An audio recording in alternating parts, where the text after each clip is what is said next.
Desejo a todos, irmãos, um feliz sábado na companhia do Senhor. É um enorme prazer, um privilégio estar diante de vocês para partilhar mais uma mensagem.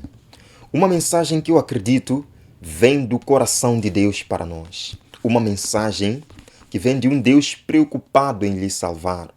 De um Deus que sonha estar com você por toda a eternidade. E esse Deus é tão maravilhoso que não se cansa de repreender você. Ele o repreende porque o ama, porque o quer bem. Então venha comigo, amado irmão, abra o seu coração e vamos juntos nesta oração. Pai querido, em nome de Jesus, viemos diante do teu trono para pedir o perdão dos nossos pecados. Perdoa-nos, Senhor. Andamos longe, mas eis-nos aqui. Queremos ouvir a tua palavra.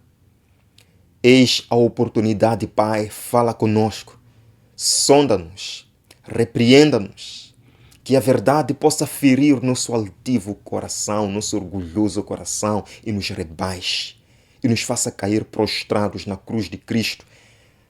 Pai, abençoa teus filhos em todos os lugares deste mundo que nesta hora lhe buscam. Oramos em nome de Jesus. Amém. Queridos, nesta hora nós iremos analisar Apocalipse capítulo 3. Abra comigo. Apocalipse capítulo 3. Começando do verso 14. Apocalipse capítulo 3, começando do verso 14. Carta à igreja em Laodiceia. Conforme nós sabemos, irmãos, 7 cartas foram escritas por João às 7 igrejas da Ásia Menor.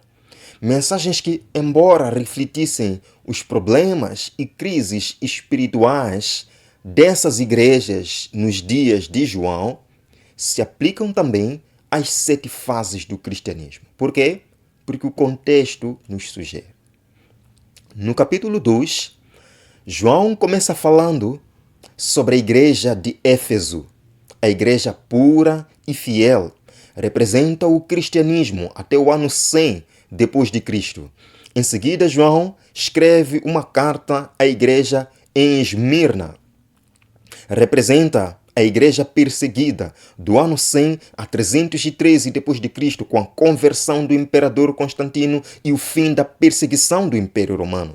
Igreja de Pérgamo, uma união entre igreja e Estado, cristianismo e romanismo, surgindo assim um filho, o filho do pecado. Em seguida, igreja de Tiatira, de 538 a 1517, com as teses de Lutero, representa o período das trevas. Igreja de Sardes, de 1517 a 1798, o período do protestantismo, que culminou com a ferida mortal sobre o papado. Igreja de Filadélfia, irmãos, a igreja da esperança, a igreja que pregou a porta aberta nos céus. Ela foi até o desapontamento de 1844. E por fim, João escreve a sua carta à igreja de Laodiceia. E eu creio que foi com muita tristeza que João escreveu esta última carta. As características geográficas, psicológicas, emocionais do povo de Laodiceia nos dias de João era uma marca adequada para descrever o povo de Deus nestes últimos dias. Queridos, Laodiceia situava-se a 65 quilômetros a sudoeste de Filadélfia. Em virtude de sua riqueza, os cidadãos de Laodiceia eram orgulhosos, arrogantes, satisfeitos consigo mesmos. Laodiceia deriva de 2 palavras gregas, laos, que significa povo, e dikaios, que significa justo ou julgado. Portanto, Laodiceia significa o povo justo ou o povo julgado. É o povo da hora do juízo. É o povo do dia da expiação. A cidade de Laodiceia recebeu o nome em homenagem à esposa de Antíoco II, chamada Laodice. Laodiceia, irmãos, era rica. Laodiceia era circundada por fazendas e um vale bastante fértil que era aproveitado para cultivo de lã. E é neste contexto que João escreve sua carta à Laodiceia. Apocalipse capítulo 3, começando do verso 14, assim nós lemos. Ao anjo da igreja em Laodiceia escreve: estas coisas diz o Amém, a testemunha fiel e verdadeira, o princípio da criação de Deus. O que diz esse anjo? Conheço as tuas obras, que nem és frio nem quente. Quem dera fosses frio ou quente. Assim, porque és morno, e nem és quente nem frio, estou a ponto de vomitar-te da minha boca. A mensagem de Laodiceia, irmãos, não contém nenhum elogio, mas reprovação. A todas as igrejas anteriores, João elogiou, Jesus elogiou, mas a igreja de Laodiceia não tem nenhum elogio. Deus reprova o seu povo do tempo do fim. Quem é esse povo? A igreja de Laodiceia, irmãos, é a soma de todas as igrejas do mundo hoje. Ellen White nos diz o seguinte sobre a igreja de Laodiceia. Aqui está. Sobre a igreja de Laodiceia. A advertência destinada à última igreja deve ser proclamada a todos os que pretendem ser cristãos. A mensagem de Laodiceia, semelhante a uma afiada espada de 2 gumes, escutem bem, a mensagem de Laodiceia, semelhante a uma afiada espada de 2 gumes que fere, deve ir a todas as igrejas, diz Ellen White. Testemunhos para a Igreja, volume 6.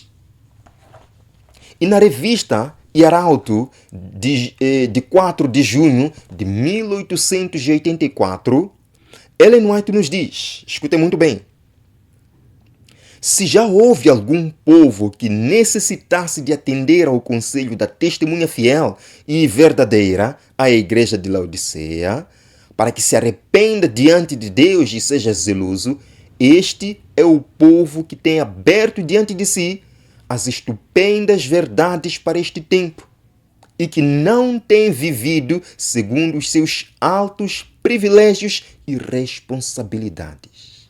Queridos, afinal de contas, o povo que conhece a verdade para este tempo não é o povo remanescente, de acordo com Apocalipse 12, verso 17. Veja, remanescente é aquele que conhece as verdades para este tempo e vive de acordo com ela. Laodiceano, de acordo com o texto de Ellen White, é aquele que conhece a verdade, que tem diante de si aberto as estupendas verdades para este tempo, mas que não tem vivido segundo os altos privilégios e responsabilidades. Apocalipse 3, verso 15. Jesus insiste para a igreja de Laodiceia: conheço as tuas obras, que nem és frio, nem quente. Quem dera fosses frio ou quente. Meus amados irmãos, Jesus se apresenta como alguém que conhece. Você pode parecer maravilhoso diante dos homens, mas Jesus conhece as tuas obras. Jesus conhece-o muito bem. Você vê a aparência, Jesus vê o coração. Não falou para Samuel, quando estava para escolher o rei de Israel? Jesus conhece os pecados do seu povo. Jesus conhece as ambições do seu povo, a fofoca do seu povo. Jesus conhece a sonolência do seu povo. Jovem, Jesus conhece os teus pensamentos, as tuas pornografias, a tua fornicação. Jesus conhece as traições do seu povo, os adultérios no meio do seu povo. Jesus conhece as festas e danças cometidas no seu templo. Jesus conhece as tuas obras, ó Laodiceia. O primeiro problema de Laodiceia, irmãos, é de esconder as suas obras. Por isso que em Provérbios 28, verso 13, a Bíblia nos diz: aquele que encobre as transgressões jamais prosperará. Esse é o problema de Laodiceia. Laodiceia vive uma vida dupla. Laodiceia vive de aparência, mas Jesus diz: conheço as tuas obras. Oh, povo que conhece tão grande luz. Jesus diz: conheço as tuas obras, que nem és frio, nem quente. Quem dera, Jesus aqui está lamentando, quem dera fosses frio ou quente. Queridos, laodiceano é todo cristão que não guarda os mandamentos de Deus, de acordo com Apocalipse 12, verso 17. Sim, laodiceano é todo cristão que acredita que guarda os mandamentos de Deus, mas não tem uma experiência viva com Cristo. A falta de experiência com Cristo o faz morno. Não muito frio, mas também não muito quente. É morno. Não é muito cristão, mas também não é muito mundano. É um cristão mais ou menos. Apocalipse capítulo 3, verso 16 nos diz: assim, se és morno e nem és quente nem frio, estou a ponto de vomitar-te da minha boca. Laodiceano morno é todo cristão que não tem uma dedicação total a Deus. Não é quente, não se entrega fielmente à causa de Cristo. Não é totalmente mundano. Não é frio, não. Ainda vive como cristão. Ainda possui o nome de cristão. Jesus diz: quem dera, irmãos, quem dera. Isto demonstra tristeza em Jesus Cristo. Você já falou uma palavra como essa? Quem dera. Quem dera. Você está expressando o seu desejo para com algo, mas infelizmente essa coisa não acontece. Quem dera.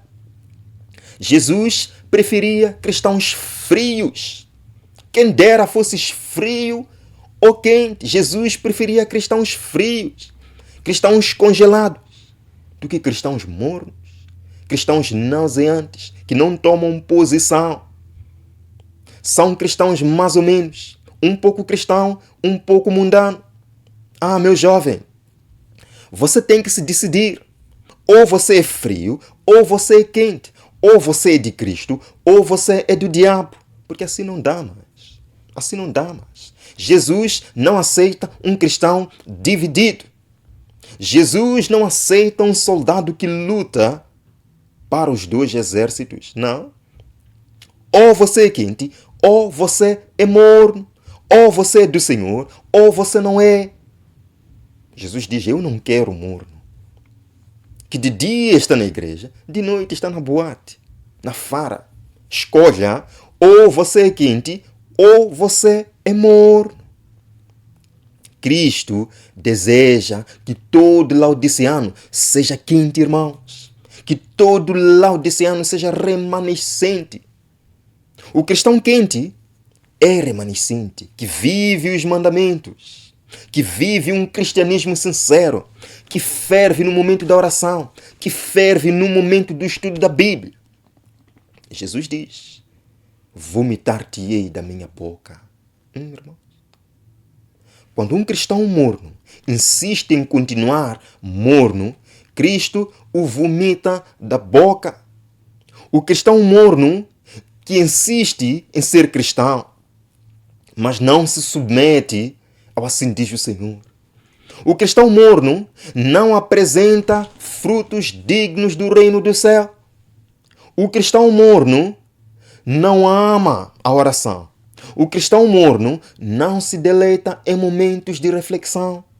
O cristão morno não tem planos para crescimento espiritual. O cristão morno sente-se acomodado com a sua condição espiritual. Assim como um homem rico relaxa numa banheira de água morna. Meu irmão, você tem que sair dessa condição. Não brinca com coisas sérias. Jesus continua o seu clamor por esta igreja de Laodiceia.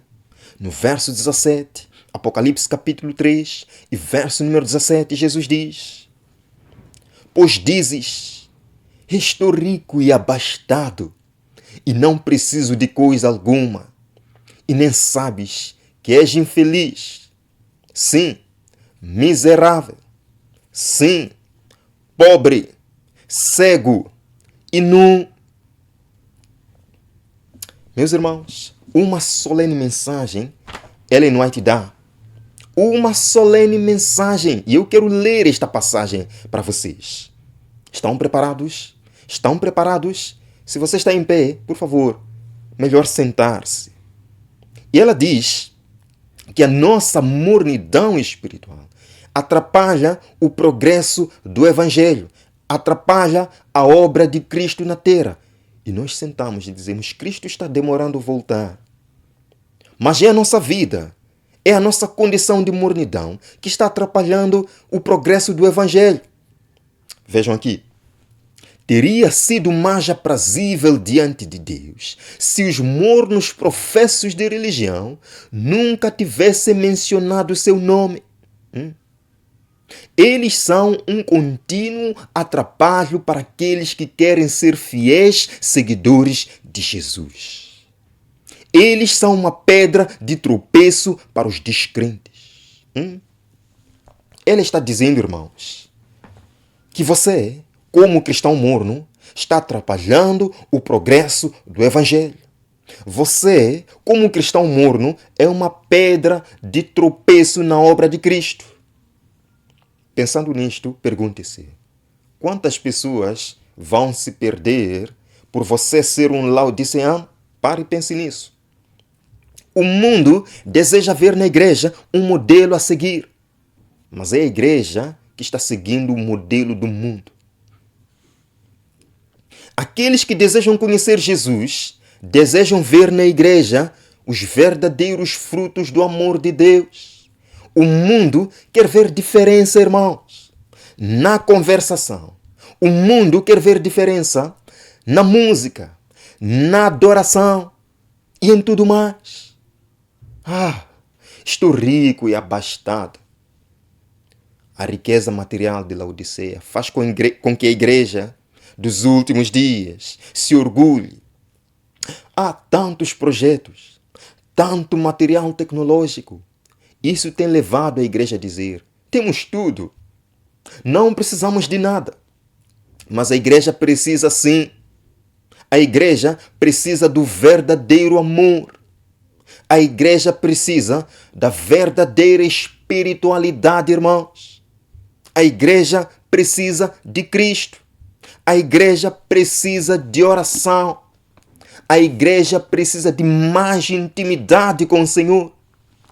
Pobre, miserável, cego e nu. Jesus diz para a igreja: olha, não se engane com a tua riqueza. Você ainda é miserável, infeliz.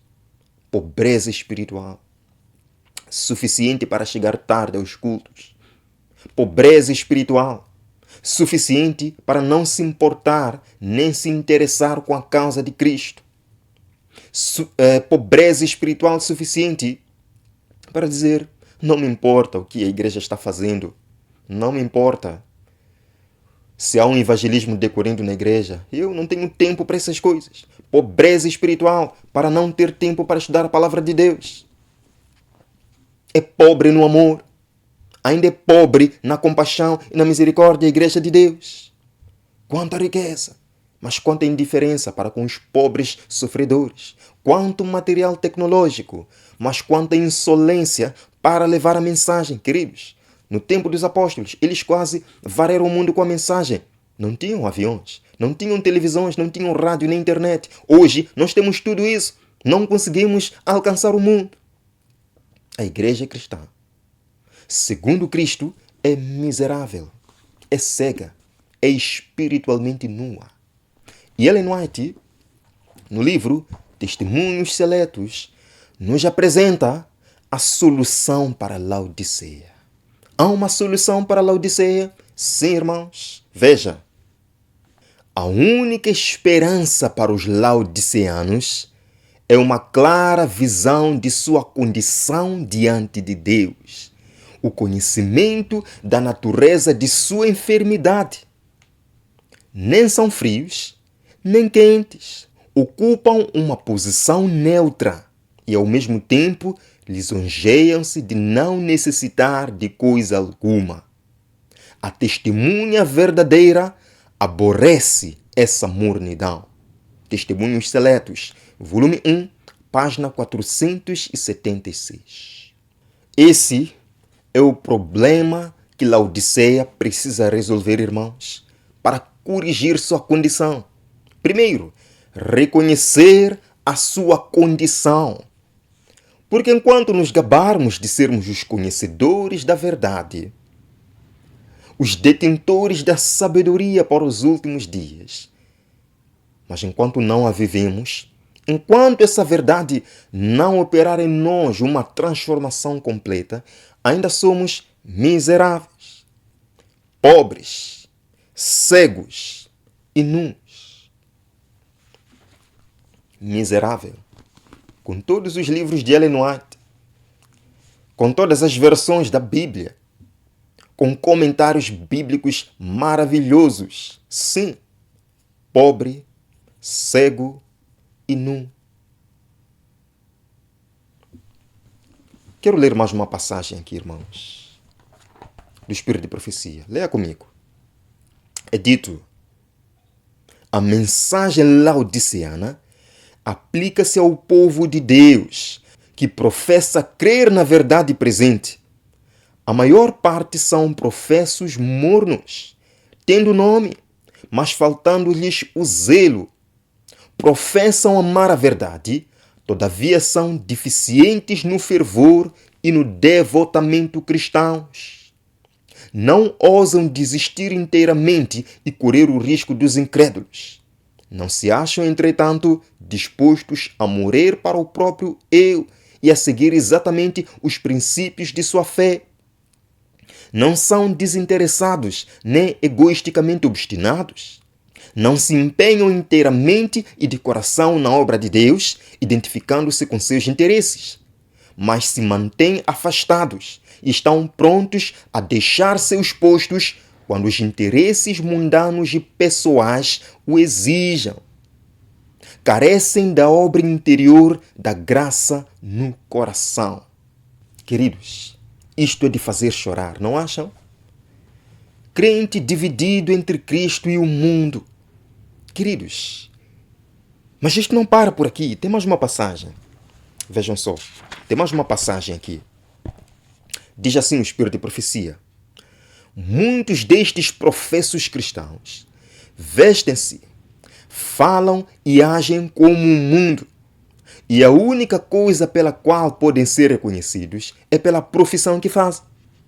E a única coisa pela qual podem ser reconhecidos é pela profissão que fazem. Embora professem estar esperando a Cristo, a sua conversação não está no céu, mas em coisas terrenas. É evidente que muitos que trazem o nome de adventistas estudam mais como enfeitar os seus corpos e parecer bem aos olhos do mundo, do que o fazem para aprender como conseguir ser aprovados por Deus através da sua palavra. Primeiros Escritos, página 107. Meus amados irmãos, uma coisa tem que ficar clara aqui. A Igreja Adventista do Sétimo Dia é a igreja levantada por Deus para consertar as brechas dos 10 mandamentos num mundo que está quebrando, através da exaltação do sábado do sétimo dia. Mas muitos adventistas não vivem de acordo com a luz recebida. Isto é uma realidade, amados irmãos. Estou falando para mim. Eu preciso me acautelar. Essa igreja é orgulhosa por conhecer a verdade, mas muitos nela não buscam santificar-se por essa verdade. O orgulho em pertencer ao movimento adventista é tão grande que já se perdeu de vista o príncipe da vida, Jesus Cristo. Queridos, mas a igreja adventista é mesmo assim a igreja remanescente, porque embora no meio dela existam mornos, Deus deseja que todos os que estão nela sejam verdadeiramente remanescentes. Por isso que envia a mensagem de Laodiceia, o testemunho verdadeiro, o testemunho para estes últimos dias. Romanos, capítulo 9, verso 6, nos diz lá, claramente, leia comigo, irmão.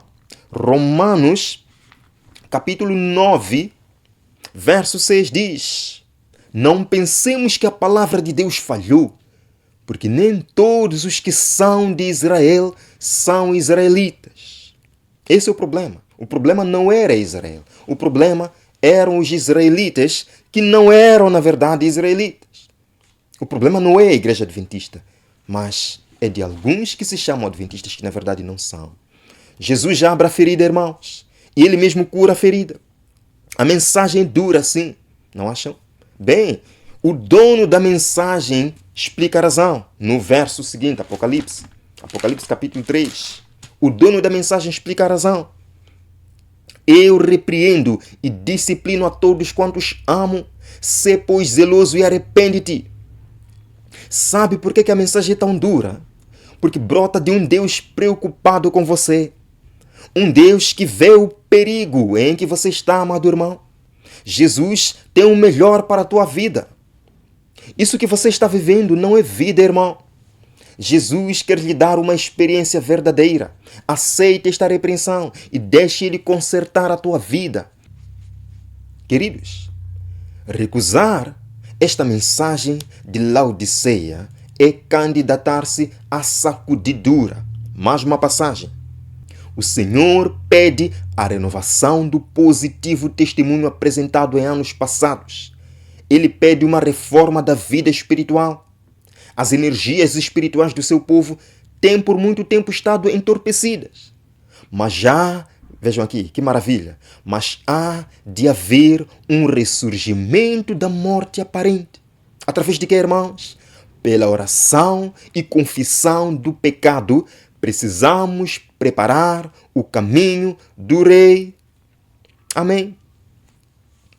Pela oração, confissão dos pecados em Laodiceia, podemos preparar o caminho do Senhor. Podemos apressar a vinda do Senhor, porque uma igreja perdoada, uma igreja que confessa seus pecados, uma igreja reavivada pela oração, tem poder de transmitir a mensagem. Precisamos preparar o caminho do Rei. Primeiro passo. Esse é o primeiro passo, amados irmãos. Apocalipse capítulo 3, verso 18. Veja que Jesus diz: aconselho-te que de mim compres ouro refinado pelo fogo, para te enriqueceres, vestiduras brancas para te vestires, a fim de que não seja manifesta a tua nudez, e colírio para ungires os olhos, a fim de que vejas. Irmãos, Cristo sabe que a riqueza material de sua igreja, ou a riqueza que a sua igreja alega possuir, não vale nada.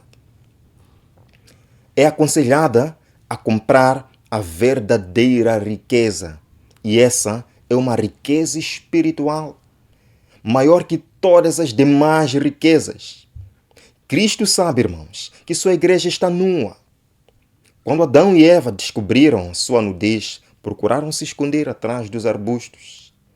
Da mesma forma, a nudez da igreja de Laodiceia a faz esconder-se de Deus entre os arbustos. Os arbustos de não tenho tempo. Os arbustos de não, você não precisa me criticar, deixe-me viver como estou. Arbustos. Tudo isto é a nudez espiritual, irmãos. O povo de Laodiceia precisa comprar as vestiduras brancas de Cristo. Essa é uma vestidura espiritual que enche o pobre pecador da justiça de Jesus Cristo. Cristo é amor, irmãos. Ele deseja que nós vivamos um compromisso sincero com Ele. Tem de haver sinceridade no cristianismo, ou não estamos fazendo nada. Quando pedimos que Cristo nos sonde o coração, passamos a ver os nossos próprios defeitos e nos sentimos longe da salvação pelas obras e mais próximos da salvação pela graça mediante a fé nos méritos na justiça de Jesus Cristo. Arrepende-te. Arrepende-te de Jesus. Após várias repreensões, Cristo confirma o seu amor para com o povo laodiceano, que se arrependa e se torne remanescente. Irmãos, Ellen White nos diz aqui em uma passagem que esta mensagem de Laodiceia está destinada a despertar o povo de Deus, descobrir-lhe a apostasia e levar a um zeloso arrependimento, para que possa ser agraciado com a presença de Jesus e preparado para quê, irmãos? Para o alto clamor do terceiro anjo. A Igreja de Cristo está destituída de poder, irmãos. O povo do Senhor está comprometido com as abominações deste mundo condenado. Deus ordena: arrepende-te. Arrepende-te, pecador. Deus quer sua igreja preparada para o alto clamor. Os sinais estão aí, irmãos. O mundo está em convulsão. Guerras, desastres naturais em tudo quanto é canto. Crises combinadas, crise moral, crise econômica, crise religiosa, crise política. Vem aí a lei dominical mundial e o povo do Senhor está dormindo na igreja. Arrepende-te. Irmãos, Jesus termina a sua mensagem a esta igreja com a seguinte declaração. Apocalipse, capítulo 3, verso 20, um dos textos que mais me fascina. Ele diz: eis que estou à porta e bato. Se alguém ouvir a minha voz e abrir a porta, entrarei em sua casa e cearei com ele e ele comigo. Aleluia, irmãos. Amém. Cristo está à porta do coração, mas ele não força sua presença no coração humano. O ser humano precisa convidá-lo pela fé, pela disposição em obedecer-lhe à vontade. Jesus diz: se alguém ouvir, Deus fala através dos seus servos. Deus fala através da palavra.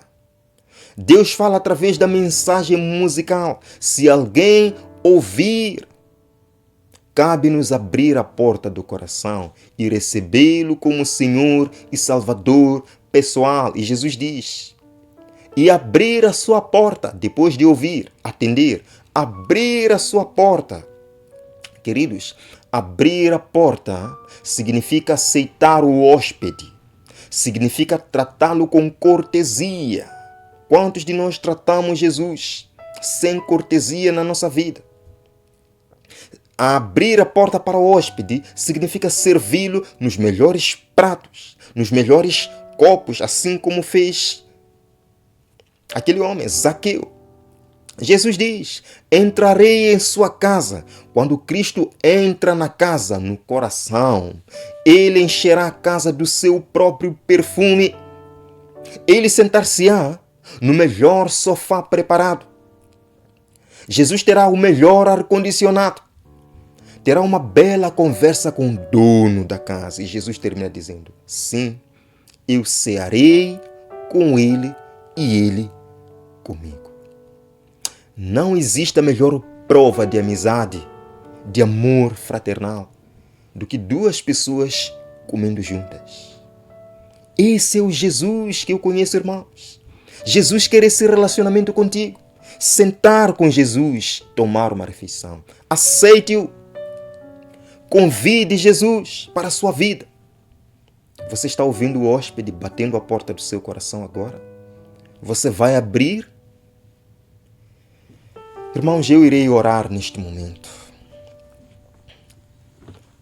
Jesus, não posso negar o teu pedido. Entre na minha casa. Como Zaqueu, eu desejo remover da minha casa tudo que não lhe agrada. Que esta mensagem continue soando nos meus ouvidos dia após dia. Abençoe, Senhor, o seu povo. Prepara o seu povo para o seu reino. Em nome de Jesus. Amém. Que Deus possa abençoar a sua mensagem. Que você abra o coração Recebe este hóspede que virá para transformar a sua vida, transformar a sua experiência de uma experiência morna laodiceana para uma experiência viva e vibrante, remanescente. Eu verei, pela graça do Senhor, em mais um vídeo aqui na Escola de Profecia. Até breve.